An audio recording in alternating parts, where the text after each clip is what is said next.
আচ্ছা, আপনি কি জানেন দোলযাত্রার ইতিহাস বা দোলযাত্রার প্রচলন কিভাবে হলো? আজ আমরা জানব দোলযাত্রার ইতিহাস।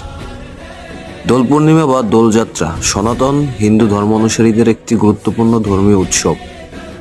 বাংলা ও উড়িষ্যা ছাড়াও ভারতবর্ষের বিভিন্ন স্থানে দোল উৎসব মহাসমারোহে পালিত হয়। ভারতবর্ষের অন্যান্য স্থানে দোলযাত্রা হোলি নামে পরিচিত।